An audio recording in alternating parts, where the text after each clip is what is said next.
السلام علیکم فرینڈس، آج میں آپ کو ایک کہانی سناتی ہوں۔ امید ہے آپ کو کہانی پسند آئے گی۔ آپ میرا چینل پلیز سبسکرائب کریں اور مجھے موٹیویٹ کریں۔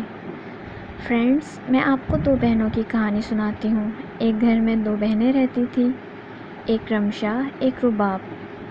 ان کے والد صاحب بیمار تھے، جس کی وجہ سے رمشا جو کہ بڑی بہن تھی اس کو اپنے گھر کو سپورٹ کرنا پڑ رہا تھا۔ ان دونوں کا ایک بھائی تھا، رمیش، جو کہ چھوٹا بھائی تھا، اور وہ شروع سے بیمار رہتا تھا، جس کی وجہ سے اس کی میڈیسنز اور ہاسپٹلز کا کافی خرچہ ہو جاتا تھا۔ رمشا رباب کے والد کی بیماری کی وجہ سے ان کی مسلسل بیمار رہتے تھے، اس وجہ سے رمشا نے سوچا کہ وہ گھر کو سپورٹ کرے۔ والدہ کا انتقال ہو چکا تھا، رباب گھر دیکھتی تھی اور ٹیوشن بچوں کو پڑھاتی تھی، اور رمشا آفس میں جاب کرتی تھی۔ رمشا پر بہت زیادہ ذمہ داریاں تھیں۔ 2 سال پہلے اس کی اپنی ماموں ذات کزن ظہیر سے بھی منگنی ہو چکی تھی۔ شادی کے لیے وہ لوگ بار بار زور دے رہے تھے، لیکن رمشا اپنے گھر کی پریشانیوں کی وجہ سے مستقل انکار کرتی جا رہی تھی۔ آخر کار رمشا نے سوچا کہ مجھ پہ گھر کی ذمہ داریاں ہیں، اس کی وجہ سے کیوں نہ میں اپنی چھوٹی بہن رباب کی شادی ہی ظہیر سے کر دوں، جو کہ اس کا ماموزاد منگیتر بھی تھا۔ کافی سوچ بچار کے بعد اس نے اپنی مامی سے بات کی۔ اس کی مامی کو ویسے ہی رباب پسند تھی، کیونکہ رمشا کے بارے میں وہی کہتی تھی کہ جب سے اس کو جاب ملی ہے یہ سیدھے منہ بات کرنا پسند نہیں کرتی۔ رمشا جس آفس میں جاب کرتی تھی وہاں کا باس محب مرزا، جو کہ حاتم کا رول ادا کر رہے ہیں، وہ بہت زیادہ روڈ قسم کا انسان بتایا گیا ہے، جو کہ اپنے ماں باپ کا اکلوتا بیٹا ہے، لیکن ماں باپ کی بہت زیادہ مصروفیت کی وجہ سے وہ بالکل تنہائی پسند ہو گئے اور اس کے اپنے ماں باپ سے نہیں بنتی، جس کی وجہ سے وہ کسی پر بھی بھروسہ نہیں کر پاتا۔ فرینڈس، اس کے بعد بتایا گیا ہے کہ رمشا اپنے گھر والوں کو اور اپنی ماموں مامی کو، اپنے منگیتر کو چھوٹی بہن رباب کے لیے رشتے کے لیے راضی کر لیتی ہے اور اس کی شادی کے لیے کچھ قرضہ لینا چاہتی ہے۔ وہ اپنے باس حاتم سے بات کرتی ہے قرضے کے لیے، لیکن اس کا باس اس کو سنا دیتا ہے کہ وہ اتنا قرضہ نہیں لے سکتا۔ آخر کار مجبوراً وہ کافی دوستوں سے ادھار وغیرہ بھی مانگتی ہے، لیکن کب تک ادھار مانگ سکتے تھے، جتنا ہو سکتا ہے وہ اپنی بہن کی شادی میں خوشی خوشی خرچہ کرتی ہے۔ اس کے بعد آخر محب، جو کہ حاتم کا رول ادا کر رہے ہیں، اس کے اپنے ماں باپ سے نہیں بنتی، لیکن اس کی والدہ صبا پرویز چاہتی ہے کہ حاتم سیٹلڈ ہو جائے اور شادی کر لے، لیکن حاتم نے اپنے ماں باپ کو دیکھا تھا کہ وہ شروع سے اپنی لائف میں مصروف ہے اور اس کو بچپن سے توجہ نہیں دی گئی، جس کی وجہ سے وہ اب شادی سے بھی دور بھاگتا تھا۔ آخر کار حاتم کے لیے رشتہ صبا پرویز، جو اس کی ماں کا کردار ادا کر رہی ہے، اس کو بولتی ہے کہ تمہارے لیے کچھ لوگ دیکھنے آ رہے ہیں، تم نے گھر آنا ہے۔ وہ بہت پریشان ہو جاتا ہے کیونکہ وہ شادی کرنا نہیں چاہتا۔ وہ اپنی فرینڈس کو بولتا ہے کہ اس کی ہیلپ کرے، لیکن ساری فرینڈس مصروف ہوتی ہے۔ رمشا، جو کہ فائنینشلی ویسے ہی پریشان تھی، وہ اوور ٹائم کر رہی ہوتی آفس میں، وہ اپنے باس کو فون کرتی ہے کسی فائل کا پوچھنے کے لیے۔ آخر کار حاتم کو خیال آتا ہے کہ میں رشتہ ختم کرنے کے لیے کسی نہ کسی لڑکی کو ڈھونڈ رہا ہوں، کیوں نہ رمشا کو کسی بہانے گھر لے جاؤں اور یہ شو کر دوں کہ یہ میری بیوی ہے۔ وہ رمشا کو بلا لیتا ہے اپنے گھر پہ کہ فائل میرے گھر پر موجود ہے، آپ وہاں آ جائے۔ رمشا اس کے گھر جاتی ہے اور وہ جو مہمان بیٹھے ہوتے سب کے سامنے تعارف کروا دیتا ہے کہ یہ میری وائف ہے رمشا، حاتم۔ سارے حیران ہو جاتے ہیں اور وہ سارے جو مہمان آئے ہوتے ہیں واپس چل جاتے ہیں۔ اس کے پیرنٹس کو بہت برا فیل ہوتا ہے اور اس کو بہت خوشی محسوس ہوتی ہے کہ جن پیرنٹس نے مجھ پہ توجہ نہیں دی، وہی پیرنٹس کو میں نے بے عزتی کی ہے۔ آخر کار رمشا کو بہت برا لگتا ہے، اس کو اپنی انسلٹ فیل ہوتی ہے کہ سب کے سامنے اس سے جھوٹ کیوں بولا گیا ہے۔ وہ اپنے باس سے بات کرتی ہے کہ میری بے عزتی ہوئی ہے، میری معاشرے میں کوئی عزت ہے، آپ نے اس طرح میرا تعارف کیوں کروایا۔ اس کا باس بولتا ہے اس میں ایسی کوئی بات نہیں ہے، میں نے آپ کی ہیلپ کی، اور اس کو بدلے میں 2 لاکھ دیتا ہے۔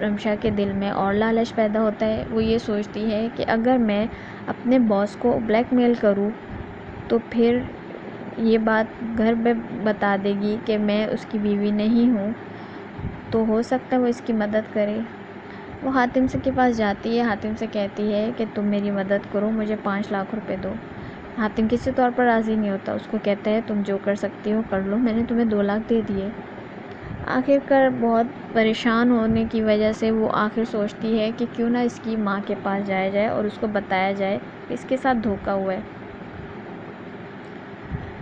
اور اس کو ضرورت ہے پیسوں کی۔ وہ اس کے گھر جاتی ہے، وہاں بیٹھ کر انتظار کرتی ہے حاتم کی ماں کا گیسٹ روم میں۔ آخر اس نتیجے میں پہنچتی ہے، اس کو احساس ہوتا ہے کہ نہیں، وہ کسی کا غلط فائدہ اٹھا رہی ہے۔ وہ واپس جانے لگتی ہے تو حاتم کی ماں اس کو پیچھے سے آواز دیتی ہے کہ تم کہاں جا رہی ہو۔ بعد میں وہ حاتم کی ماں کو سب کچھ اپنے بارے میں بتا دیتی ہے کہ حاتم نے آپ سے جھوٹ بولا تھا، میں حاتم کی بیوی نہیں ہوں۔ حاتم کی ماں کو وہ لڑکی بہت پسند آتی ہے، رمشا۔ حاتم کی ماں اس کو اپنے بارے میں بتاتی ہے کہ میں بزنس میں اتنا مصروف ہو گئی تھی کہ اپنے بیٹے کو توجہ نہیں دے پائی، اس لیے وہ بہت زیادہ مصروف رہتا ہے، اس لیے وہ مجھ سے ناراض بھی رہتا ہے، اور میں چاہتی ہوں کہ یہ اپنی زندگی بنائے، اپنی لائف سیٹل کرے اور کسی اچھی سی لڑکی سے شادی کرے، تو تم میری مدد کرو۔ جب وہ پوچھتی ہے کہ میں کیسے مدد کر سکتی ہوں، تو وہ کہتی ہے کہ میں چاہتی ہوں کہ اس کو تمہاری جیسی لڑکی ملے، تمہاری جیسی لڑکی سے اس کی شادی ہو۔ آخر رمشا سوچتی ہے کہ وہ اپنا مائنڈ حاتم کے لیے بنائے گی، حاتم کا اپنا مائنڈ بنائے گی، حاتم کا دھیان کرے گی اپنی طرف، اور حاتم کی ماں کے ساتھ جو ڈیل ہوئی ہے وہ پوری کرے گی۔ وہ دونوں ایک دوسرے کی مدد کر رہی تھی۔ حاتم کی ماں یہ چاہتی تھی کہ اس کا بیٹا اس کی طرف ہو جائے اور اس کی ماں سے اس کا دل صاف ہو جائے، اور جبکہ رمشا یہ چاہتی تھی کہ اس کو پیسے مل جائے تاکہ وہ فائنینشیل سپورٹ اپنے گھر والوں کو کرتی رہے۔ اس نے واپس جا کر حاتم سے سوری کرتی ہے کہ اس کے ساتھ غلطی ہوئی، اس نے بدتمیزی کی اور اس کو بلیک میل کیا، جس کی وجہ سے حاتم کا دل صاف ہو جاتا ہے، اور وہ حاتم کو بتاتی ہے کہ گھر والے سے زیادہ کوئی سچا نہیں ہوتا۔ وہ اس پر بھروسہ کرنے لگتا ہے، اور بعد میں حاتم پھر اس کے ساتھ روزانہ لنچ کرنے لگ جاتا ہے۔ آہستہ آہستہ حاتم اس کے قریب ہو جاتا ہے۔ بالآخر رمشا کی بہن رباب کی شادی آ پہنچتی ہے، جو کہ رمشا کے منگیتر سے ہی ہوتی ہے۔ کچھ پریشانیوں کی وجہ سے رمشا نے اپنی بہن کی منگنی ظہیر کے ساتھ کر دی ہوتی ہے، جو کہ اس کا کزن بھی تھا۔ آخر رشتہ جب طے پاتا ہے تو رمشا چھٹیاں لے لیتی ہے 15 دن کے لیے، لیکن اس کا باس حاتم کہتا ہے کہ ایک میٹنگ ہے جس کی وجہ سے اس کو بیچ میں ایک دن آنا پڑے گا۔ جب رمشا اپنا مینیو ڈیسائیڈ کرتی ہے تو اس میں اس کو پتہ چلتا ہے کہ مایو والے دن ہی میٹنگ ہے۔ آخر اس کے باس اس کو ریمائنڈ کر کے مایو والے دن کال کر کے بلاتے ہیں کہ آ کر میٹنگ اٹینڈ کرو۔ جب رات کے ٹائم رمشا اپنی بہن رباب سے مل کر جاتی ہے تو رات کے سناٹے میں اس کو کسی گاڑی نے اغوا کر لیتی ہے، ایک وائٹ گاڑی آتی ہے اور اس کو اغوا کر لیتی ہے۔ وہ بھاگنے کی کوشش کرتی ہے، کچھ گنڈے اس کو زبردستی منہ پہ کپڑا رکھ کے اس کو گاڑی میں بٹھا دیتے ہیں۔ فرینڈز، یہاں تک تو آپ نے کہانی دیکھی ہوگی۔ دشمن جاں کے نام سے ڈرامہ ARY میں بہت مشہور ہو رہا ہے، تو اس کے بعد کی کہانی میں آپ کو سناتی ہوں جتنی مجھے سمجھ آئی ہے۔ یہ کوئی میں نے ناولز وغیرہ نہیں پڑھا، میں خود سے کہانی کریٹ کر رہی ہوں، اور یہ آپ دیکھیے گا آگے یہی کہانی ہوتی ہے کہ نہیں۔ اس کے بعد فرینڈز رمشا کا انتظار کرتے رہتے ہیں۔ رمشا جو کہ ایک طرح سے اپنے گھر کی سربراہ ہوتی ہے، جب مایو والے دن کے بعد سے 3-4 دن تک وہ نہیں آتی تو اس کے گھر والے بہت پریشان ہو جاتے ہیں، اس کے والد بہت زیادہ افسردہ ہو جاتے ہیں، اور اس کی بہن رباب، اس کی شادی اس وجہ سے روک دی جاتی ہے کیونکہ اس کی بڑی بہن جو کہ فائنینشیل گھر والوں کو سپورٹ بھی کر رہی تھی وہ موجود نہیں ہے، تو پھر شادی کیسے ہو سکتی ہے۔ رباب کے والد شادی سے فی الحال انکار کر لیتے ہیں، شادی روک دیتے ہیں، جس کی وجہ سے اس کے ماموں مامی کا موڈ بہت زیادہ خراب ہو جاتا ہے۔